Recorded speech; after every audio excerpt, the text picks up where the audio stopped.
ഇന്നല്ലേ നല്ല ക്രീമി ആയിട്ടുള്ള നല്ല റിച്ച് ആയിട്ടുള്ളൊരു പുഡിങ്ങിൻ്റെ റെസിപ്പിയാണ് ചെയ്യാൻ പോകുന്നത്.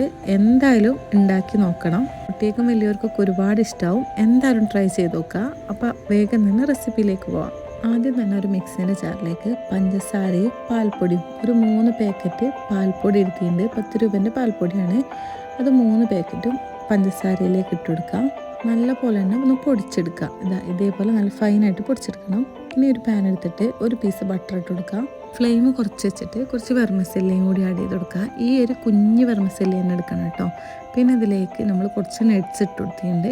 ബദാമും അണ്ടിപ്പരിപ്പും പിന്നെ നമ്മൾ നേരത്തെ പൊടിച്ച് വെച്ചില്ലേ ആ ഒരു പാൽപ്പൊടീൻ്റെ മിക്സ് അതൊരു 4-5 സ്പൂണും കൂടി ഇട്ട് കൊടുക്കുക. നല്ലപോലെ മിക്സാക്കി കൊടുക്കുക. ഈ ഒരു പാത്രത്തിൽ നിന്ന് എനിക്ക് സെറ്റ് ആവാത്തതുകൊണ്ട് ഞാൻ വേറൊരു പാത്രത്തിലേക്ക് മാറ്റിയിട്ടുണ്ട്. ഇനി ഇത് കളർ മാറി വരുന്നവരെ ഒന്ന് മിക്സാക്കി കൊടുക്കുക. ഒരു ബ്രൗൺ കളർ ആവട്ടോ. അപ്പോൾ മിക്സാക്കി കൊടുക്കുക. ഞാൻ കുറേ വീഡിയോസിൽ കണ്ടിട്ടുണ്ട് പഞ്ചസാരയൊക്കെ ഈ വെർമസെല്ലി വറുത്ത് കഴിഞ്ഞതിന് ശേഷം ഇടുന്നത്. ഇങ്ങനെ ചെയ്യുകയാണെങ്കിൽ കട്ട കൂടാണ്ട് കിട്ടും കേട്ടോ. ഇനി അതവിടെ വറുത്ത് മാറ്റി വെക്കാം. വേറൊരു പാൻ എടുത്തിട്ട് നേരത്തെ നമ്മൾ പൊടിച്ച് തയ്യാറാക്കി വെച്ച ആ പഞ്ചസാരൻ്റെ മിക്സ് ഇട്ട് കൊടുക്കാം. ഇതിലേക്കൊരു 4 ടീസ്പൂൺ കോൺഫ്ലവറും കൂടി ആഡ് ചെയ്ത് കൊടുക്കാം. നല്ലപോലെ മിക്സ് ചെയ്തിട്ട് ഞാനിവിടെ പാലാണ് ആഡ് ചെയ്ത് കൊടുക്കുന്നത്.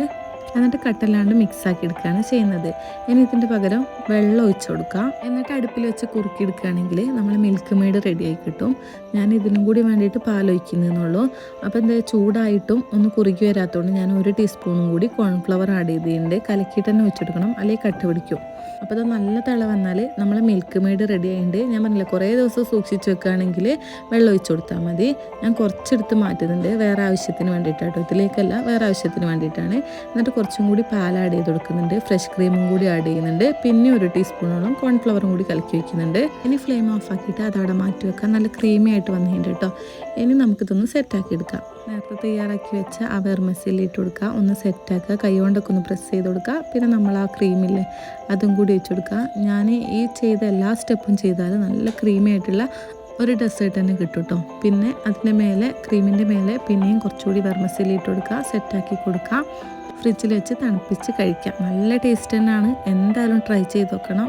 ഇപ്പോൾ 2 ദിവസം കൂടി കഴിഞ്ഞാൽ പെരുന്നാളല്ലേ. ഈ പെരുന്നാളിന് ഇതാവട്ടെ നിങ്ങളെ ഡെസേർട്ട്. നമ്മൾ അത് കട്ട് ചെയ്യുമ്പോൾ തന്നെ കാണാം ആ ക്രീമൊക്കെ മേലേക്ക് വന്നിട്ട് നല്ല ടേസ്റ്റാണ്. പറഞ്ഞറിയിക്കാൻ പറ്റാത്ത ടേസ്റ്റാണ്. എല്ലാവരും ഒന്ന് ട്രൈ ചെയ്ത് നോക്കണം. ഫീഡ്ബാക്ക് അറിയിക്കണം.